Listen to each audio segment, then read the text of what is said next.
வியாபாரத்தில் புதிய முதலீடுகள் ஏற்படும். ஆனால் எந்த முதலீடு பண்ணாலும் சரி, எந்த வளர்ச்சி வந்தாலும் சரி, கூட இருக்கிறவனை நம்பாதீங்க. திருமண வயதினர் திருமணத்தை பற்றிய பேச்சை அறவே எடுக்காமல் இருப்பது நல்லது. குடும்பத்தில் தேவையில்லாத சில சிக்கல் வருவதற்கும் வாய்ப்பு இருக்குது. அதனால் கவனமாக இருந்துக்கோங்க. குதர்க்க பேச்சுக்களின் மூலமாக உங்களுடைய வேலையில் நீங்களே பாதிப்புகளை ஏற்படுத்திக்கிறதுக்கு உண்டான வாய்ப்பு இருக்கிறதுனால இந்த சனியின் பார்வையில் செவ்வாய் வருது, செவ்வாயின் பார்வையில் சனி வருதுங்கிறது அவ்வளவு நல்ல விஷயம் கிடையாது. சரி, இதனால் என்ன பலன் அப்படின்னா, ஓம் ஸ்ரீ குருப்யோ நமஹ.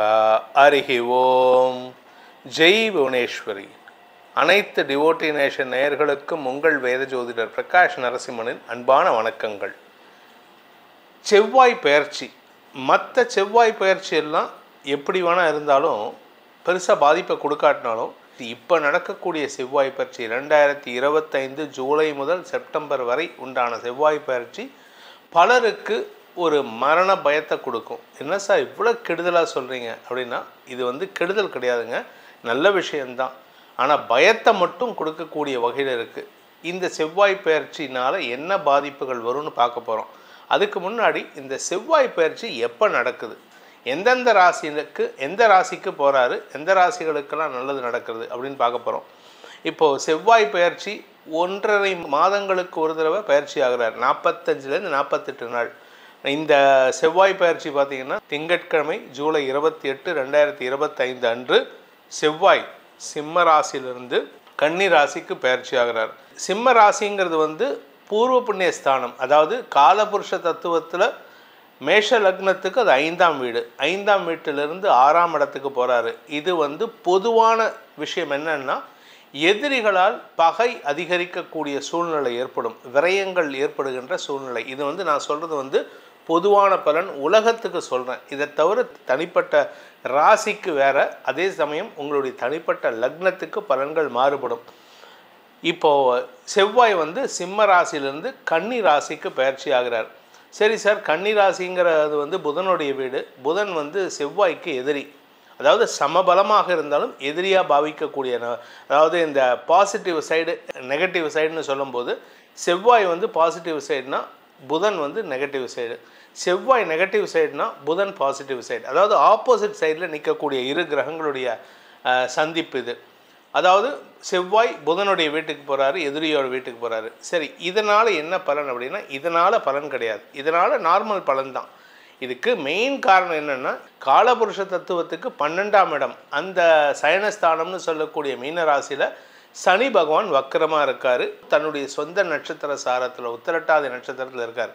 அவருடைய நேர் பார்வையில் இந்த செவ்வாயும் சனியும் சமசப்தமமாக இருக்காங்க. இந்த சனியும் செவ்வாயும் இருக்கிறதுங்கிறது 2 ஈக்குவலண்ட் எதிரிகள். சேரனும் சோழனும் நேருக்கு நேராக சந்திக்கிற மாதிரி, இல்லை பாண்டியனும் சோழனும் நேருக்கு நேராக சந்திக்கிற மாதிரி, 2 ஈக்குவலண்ட் ஆர்மிஸ் எதிரில் சந்திக்கிற மாதிரி. இதில் சனி பெட்ரோல் ஊற்றக்கூடிய கிரகம், செவ்வாய் நெருப்பை பொழியக்கூடிய கிரகம். அதனால் இது ரெண்டும் பார்த்துக்கிறது அவ்வளோ நல்ல விஷயம் கிடையாது. இதனுடைய தாக்கம் என்னவாக இருக்கும் அப்படின்னு பார்த்தீங்கன்னா, கடந்த சில மாதங்கள் மே மாதத்துலேருந்தே பார்த்தீங்கன்னா ஃப்ளைட் ஏர் கிராஷ் ஆக்சிடென்ட்ஸ் நடக்கும், ட்ரெயின் ஆக்சிடென்ட்ஸ் நடக்கும்.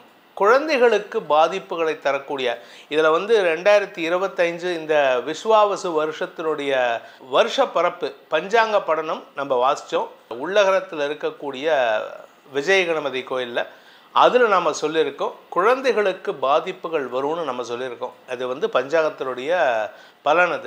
அது மாதிரி தான் நிறையா குழந்தைகள் பாதிக்கப்படுகின்ற சூழ்நிலை இருக்குது. அதுவும் இப்போ வரக்கூடிய செவ்வாய் பயிற்சி பாதகத்தை தரக்கூடிய வகையில் தான் இருக்குது. அதே சமயம் இந்த செவ்வாய் பயிற்சி ஜூலை 28 நடக்கிறது. எத்தனை நாளைக்கு இருக்குது அப்படின்னா, ஜூலை 28லேருந்து செப்டம்பர் 13 வரைக்கும். செப்டம்பர் 13ஆம் தேதி அன்னைக்கு செவ்வாய் துலாம் ராசிக்கு பயிற்சி ஆகிறார். குருவின் பார்வையில் வந்துடுவார். இது வசதியை ஏற்படுத்தும், சந்தோஷத்தை ஏற்படுத்தும். ஆனால் செப்டம்பர் 13க்கு மேலே தான். அதுக்கு முன்னாடி அதில் ஒரு 13 நாள், ஆகஸ்ட்டில் ஒரு 31 நாள், 44 நாட்கள், இதில் ஒரு 3 நாட்கள், 47 நாட்கள் இந்த செவ்வாய் பயிற்சியானது அதிக பாதிப்புகளை தரக்கூடிய வகையில் இருக்குது. யாருக்கெல்லாம் பாதிப்பு இருக்குங்கிறது ஒவ்வொரு ராசிக்கும் தனித்தனியாக நம்ம பார்க்க போகிறோம். அதில் பார்த்து தெரிஞ்சுக்கோங்க. ஆனால் பொதுவாக விஷயம் உலக அளவில் பார்த்திங்கன்னா நெருப்பு சம்பந்தமான ஆக்சிடென்ட்ஸ் நிறைய நடக்கிறதுக்கு வாய்ப்பு இருக்குது. உயிர் சேதங்கள் ஏற்படுறதுக்கு வாய்ப்பு இருக்குது. இந்த சனியின் பார்வையில் செவ்வாய் வருது, செவ்வாயின் பார்வையில் சனி வருதுங்கிறது அவ்வளவு நல்ல விஷயம் கிடையாது. ஆரோக்கிய விஷயத்தில் நிறைய பேர்த்துக்கு தூக்கத்தை கெடுக்கிற மாதிரி இருக்கும். உங்கள் தூக்கத்தை கெடுத்து ஆரோக்கிய சம்பந்தமாக பயம் அதிகரிக்கிறதுக்கு வாய்ப்பு இருக்குது. அதனால் கொஞ்சம் கவனமாக இருந்துக்கோங்க. ஆரோக்கியத்துக்கு கொஞ்சம் சாதாரண வலி வந்தாலே உடனே டாக்டர்கிட்ட போய் பார்த்துக்கிறது நல்லது. ஆனால் இதனால் உயிர் சேதம் இருக்காது. ஆக்சிடென்ட்ஸ்னால தான் உயிர் சேதம் அதிகரிக்கிறதுக்கு வாய்ப்பு இருக்குது. ஸோ இந்த செவ்வாய் பயிற்சியானது தனிப்பட்ட உங்கள் ராசிக்கு எப்படி இருக்கும்னு இப்போ பார்க்க போகிறோம். மீன ராசி நண்பர்களுக்கான செவ்வாய் பயிற்சி பலன்கள். இந்த செவ்வாய் பயிற்சி உறவுகளுக்குள்ள மனஸ்தாபத்தை ஏற்படுத்தும். குறிப்பாக உங்களுக்கு எதில் அப்படின்னு கேட்டால் கணவன் மனைவி உறவில், இல்லாட்டி ரிலேஷன்ஷிப்பில், இல்லாட்டி பிஸ்னஸ் ரிலேஷன்ஷிப்பில், பார்ட்னர்ஷிப்பில் இருக்கிறவங்களுக்கு குதர்க்க எண்ணங்களை ஏற்படுத்தக்கூடிய வகையில் இருக்குது. நீங்கள் குதர்க்கமாக திங்க் பண்ணுறதுனால அடுத்தவங்களையும் குதர்க்கம்னு சொல்லி அவங்கள தப்பு சொல்லுவீங்க. ஆனால் அவங்க உங்கள் பேரில் வன்மத்தை வச்சுக்கிட்டு உங்கள்கிட்ட சங்கடத்தை படுத்துறதுக்கு வாய்ப்பு இருக்குது. குடும்பஸ்தானாதிபதி 7ஆம் இடத்துக்கு வரதுனால, செவ்வாயின் பார்வையில் வரதுனால இந்த 1.5 மாதம் 48 நாட்கள் அப்படிங்கிறது வார்த்தை விரயங்கள் ஏற்படும். பணம் கொடுக்கல் வாங்கல் விஷயத்தில் செலவுகள் ஏற்படும். அதே சமயம் பணம் கொடுக்கல் வாங்கல் விஷயத்தினால உங்களுக்கு ஸ்திரத்தன்மை ஏற்படுறதுக்கு வாய்ப்பு இருக்குது. நீங்கள் தொழில் செய்கிறவராக இருந்தால், நிலம் சார்ந்த தொழில் செஞ்சீங்கன்னா தொழில் வளர்ச்சி இருக்குது. அரசியல் துறை சார்ந்தவர்களுக்கு எதிரிகளுடன் மோதல் போக்கு கடைபிடிக்கிறதுக்கு வாய்ப்பு இருந்தாலும் அரசியலில் ஒரு கோலாற்றக்கூடிய வாய்ப்பு இருக்குது. ஆனால் அதே சமயம் செலவு ஜாஸ்தியாகும். இந்த அரசியலில் இருக்கிறவங்களுக்கு ஏகப்பட்ட செலவு இருக்குது. கொஞ்சம் நஞ்ச செலவு இல்லைங்க, நிறையா செலவு இருக்குது. உங்கள் கூட இருக்கிறவங்க உங்கள் கண்ணெதிரில் தெரியும். அவன் பணம் எடுத்துன்னு போகிறான், செலவு பண்ணுறான், அவன் உங்களை ஏமாத்தின்னு இருக்கான்னு தெரியும். ஆனால் அதை கேள்வி கேட்க முடியாது. கேட்டால் உங்களுக்கு ஆப்பு வச்சுட்டு போயிடுவாங்க, உங்களை கீழே தள்ளிட்டு போயிடுவாங்க. அதனால் யாருக்கிட்டையும் நீங்கள் வாயை திறந்தும் பேச முடியாத ஒரு சூழ்நிலை. அதே சமயம் 4ஆம் இடத்து குரு உங்கள் எதிரிகளை உங்களுக்கு சாதகமாக மாற்றுவார். 4ஆம் இடத்தில் இருக்கிற குரு அஷ்டமஸ்தானத்தை பார்க்குறாரு, தசமஸ்தானத்தை பார்க்குறாரு. இதனால் ஓரளவுக்கு நன்மைகள் அதிகரிக்கிறதுக்கு வாய்ப்பு இருக்குது. வியாபார வளர்ச்சி ஏற்படும். வியாபாரத்தில் புதிய முதலீடுகள் ஏற்படும். ஆனால் எந்த முதலீடு பண்ணாலும் சரி, எந்த வளர்ச்சி வந்தாலும் சரி, கூட இருக்கிறவனை நம்பாதீங்க. நம்பினோர் கைவிடப்படார்னு தெய்வத்துக்கு சொல்லுவாங்க. ஆனால் நம்பினோர் கைவிடப்படுவீர்கள் அப்படிங்கிறது மனுஷனுடைய சொல்லாடல். அதனால் இந்த மீனராசிக்காரங்க யாரையும் நம்பாமல் நீங்கள் உங்களுடைய ஏற்கனவே இருக்கக்கூடிய குதர்க்க புத்தியை பயன்படுத்தி தான் நீங்கள் ஜெயிக்க முடியுமே தவிர, உங்களுடைய தனிப்பட்ட விஷயங்களில் அடுத்தவங்க இருக்காங்க, எனக்கு சப்போர்ட் பண்ணுறாங்க, அவங்க எனக்கு சப்போர்ட் பண்ணுவாங்க, யாரையும் நம்பாதீங்க. அதே சமயம் குடும்பம் சார்ந்த விஷயங்களில் வாழ்க்கை துணையுடன் கோபத்திற்கு ஆளாகக்கூடிய வாய்ப்பு இருக்குது. வாழ்க்கை துணையுடன் வார்த்தை விரயங்கள் ஏற்படும். உங்களுடைய குழந்தைகள் விஷயத்தில் நற்செய்திகள் வரத்துக்குண்டான யோகம் ஏற்படும். குழந்தைகள் மூலமாக நன்மைகள் அதிகரிக்கக்கூடிய யோகம் இருக்குது. இதனால் உங்களுக்கு சந்தோஷ அதிகரிப்பு ஏற்படும். குழந்தை பாக்கியம் இல்லாதவர்களுக்கு வம்சவிருத்தி ஏற்படும். திருமண வயதினர் திருமணத்தை பற்றிய பேச்சை அறவே எடுக்காமல் இருப்பது நல்லது. உங்கள் ஆத்தில் சொல்லுவாங்க, டே குழந்தைய கல்யாணம் பண்ணிக்கோடா, உனக்கு பொண்ணு பார்த்துருக்கேன். தயவு செஞ்சு பார்க்காதீங்க. பொண்ணு வீட்டில் சொல்லுவாங்க, அம்மா குழந்தை உனக்கு மாப்பிள்ளை பார்த்துருக்கோம், மாப்பிள்ளைக்கு உன்னை ரொம்ப பிடிச்சிடுத்து, வேண்டவே வேணாம், நான் படிக்கணும், நான் வேலைக்கு போகணும், நான் சம்பாதிக்கணும். இந்த மீனராசியை பொறுத்த வரைக்கும் it is not the right time for marriage. இன்னும் சொல்லப்போனால் இன்னும் ஒரு 4 வருஷத்துக்கு மேரேஜை பற்றி யோசிக்காதீங்க. நீங்கள் யார் கூட பழகினாலும் சரி, உங்கள் பேரில் தப்பு சொல்லிட்டு போயிடுவாங்க. இவன் சரியில்லை, இவன் ஃப்ராடு, உங்களை தப்பான விஷயத்தை காரணம் காட்டி உங்களை விட்டு விலகிச் செல்வதற்கு முயற்சி எடுப்பாங்க. கணவன் மனைவி உறவில் தேவையில்லாத சிக்கல்கள் அதிகரிக்கக்கூடிய வாய்ப்புகள் இருக்கிறதுனால விலகல்கள் அதிகரிக்கும். அதாவது கணவன் மனைவி உறவில் விரிசல் ஏற்படுறதுக்கு வாய்ப்பு இருக்குது.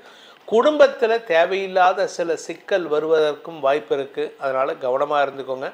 அடுத்தவங்களுடைய குறுக்கீடு குடும்பத்தில், ஏன்னா என் புருஷன் நான் இப்படி தான் பேசுவேன், என் மனைவி இப்படி தான் பேசுவேன், என் புருஷன்கிட்ட என்ன பேசணும் எனக்கு தெரியும், நீ சொல்லாத, என் மனைவிக்கிட்ட என்ன பேசணும்னு தெரியும், நீ சொல்லாத.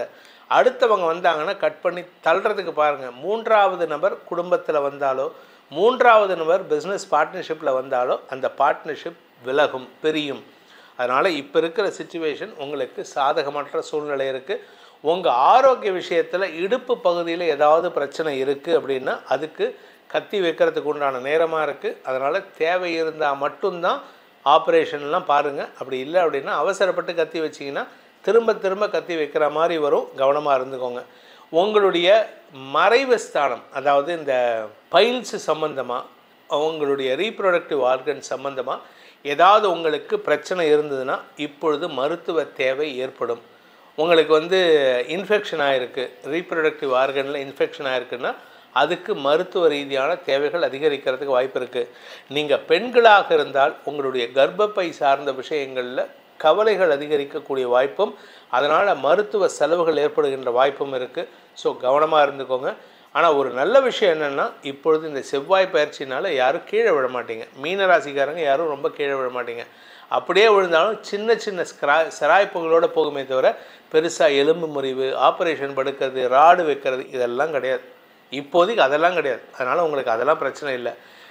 வேலையில் பிரச்சனை இல்லாமல் பார்த்துக்கோங்க. குதர்க்க பேச்சுக்களின் மூலமாக உங்களுடைய வேலையில் நீங்களே பாதிப்புகளை ஏற்படுத்திக்கிறதுக்கு உண்டான வாய்ப்பு இருக்கிறதுனால உங்களுடைய மேலதிகாரிகளை பற்றி புறம் பேசுவதை தவிர்ப்பது நல்லது. குறிப்பாக ஒரு பழமொழி சொல்லுவாங்க அந்த காலத்துலலாம், நம்ம ஊரில் அதெல்லாம் பழமொழிக்கு ரொம்ப விசேஷம். தமிழ்நாட்டை பொறுத்த வரைக்கும் பகலில் பக்கம் பார்த்து பேசு, ராத்திரியில் அதுவும் பேசாத அப்படிம்பாங்க. நீங்கள் அது யாருக்கு பொருந்தும்னா மீனராசிக்காரங்களுக்கு பொருந்தும். நீங்கள் யாருக்கிட்டையாவது எதையாவது சொல்ல போக கேட்குறவன் அறகுறையாக கேட்டுட்டு உங்கள் மேனேஜ்மெண்ட்டை பற்றி பேசினேன்ட்டு அங்கே போய் போட்டு கொடுத்துருவான். இதில் அரசியல் துறை சார்ந்தவர்கள் உங்கள் கூட இருக்கிறவனே உங்களுக்கு குழி பறிப்பான். இன்னும் சொல்லப்போனால் உங்கள் சொந்தக்காரனே குழி பறிப்பான். அதனால் கவனமாக இருந்துக்கோங்க. இந்த மாதிரி சிக்கல்கள் இருக்கக்கூடிய காலகட்டத்தில் என்ன பரிகாரம் பண்ணால் எங்களுக்கு நல்லது சார் அப்படின்னு மீனராசிக்காரங்க கேட்டாங்கன்னா அவர்களுக்கு உண்டான பரிகாரம் அப்படின்னு பார்த்தீங்கன்னா துர்கா சப்தஸ்லோகி ஷண்முக கவச்சம். ஷண்முக கவச்சத்தை படிப்பதன் மூலமாக எப்பேற்பட்ட கஷ்டமும் நிவர்த்தியாகும். துர்கா சப்தஸ்லோகியை படிப்பதன் மூலமாக எப்பேற்பட்ட துரோகிகளும் உங்களை விட்டு அகன்று ஓடுவதற்கு அந்த அன்னை துணை இருப்பாள். இந்த செவ்வாய் பெயர்ச்சியில் பாதிப்புகள் இருந்தாலும் சாதகமான பலன்களும் நிறைய ராசிக்கு இருக்குது. அதனால் உங்களுடைய தனிப்பட்ட ஜாதகத்துக்கு ராசிக்கு பார்க்கக்கூடாது. ஜாதகத்துக்கு பார்க்கும்போது ராசிக்கு பார்க்கவே கூடாது, லக்னத்துக்கு தான் பார்க்கணும். ஏன்னா நிறைய பேர் ஃபோன் பண்ணி சார் நான் மீன ராசி எனக்கு எப்படி இருக்குதுன்னு சொல்லுவாங்க. ராசிக்கு பார்க்கக்கூடாதுங்க. உங்கள் லக்னம் என்னன்னு பார்த்து அந்த லக்னத்துக்கு இந்த செவ்வாய் பயிற்சியும் சனியின் பார்வையில் வரக்கூடிய செவ்வாய் என்ன பாதிப்புகளை ஏற்படுத்தும்னு தெரிஞ்சுக்கணும். அப்படி தெரிஞ்சுக்கணுன்னு விருப்பப்படுறவங்க என்னுடைய வாட்ஸ்அப் நம்பரும் டைரக்ட் அப்பாயின்மெண்ட் நம்பரும் ரெண்டும் கொடுத்துருக்கோம். சென்னையில் நான் இருக்கேன். சென்னையில் இருக்கிறவங்க நேரில் வந்து சந்திக்கிறதுக்கு அந்த நம்பரில் அப்பாயின்மெண்ட் ஃபிக்ஸ் பண்ணுங்கள். இல்லை நான் வெளியூரில் இருக்கேன், வெளிநாட்டில் இருக்கேன், எனக்கு வாட்ஸ்அப் மூலமாக, வீடியோ கால் மூலமாக, ஜூம் கால் மூலமாக எங்கூட தொடர்பு கொண்டு பேசணும், கிளாரிஃபிகேஷன் தெரியணும் அப்படின்னு நினைக்கிறவங்களுக்கு கீழே வாட்ஸ்அப் நம்பரும் கொடுத்துருக்கோம். அதில் நீங்கள் தொடர்பு கொண்டு டீட்டெயில்ஸ் பேசிக்கலாம். இதற்கு கட்டணம் உண்டு. நீங்கள் பிஸ்னஸ் பண்ணுறீங்களா? பிஸ்னஸ்ன்னு கிடையாது, எல்லாத்துக்குமே ஃப்ரீ சர்வீஸ் கூடாது. எதையுமே ஃப்ரீயாக கொடுத்தா அதுக்கு உண்டான மரியாதை கிடையாது. அதனால் கட்டணம் உண்டுன்னு சொன்னாலும் நீங்கள் சீப்பாக சொன்னீங்கன்ட்டு சில பேர் சொல்கிறாங்க. இல்லை, உங்களுக்கு தனிப்பட்ட ஜாதகத்தை தெரிந்து கொள்வதற்கு தொடர்பு கொண்டு பயனடையுங்கள். உங்கள் அனைவருக்கும் அனைத்து விதமான க்ஷேமங்களும் இந்த செவ்வாய் பெயர்ச்சி ஏற்படுத்த வேண்டும் எனும் அடியேனின் பிரார்த்தனையை சமர்ப்பித்து உங்கள் அனைவருக்கும் நல்வாழ்த்துக்களை தெரிவித்துக் கொண்டு உங்களிடமிருந்து விடைபெறுவது உங்கள் வேத ஜோதிடர் பிரகாஷ் நரசிம்மனின் அன்பான வணக்கங்களுடன். நன்றி, வணக்கம்.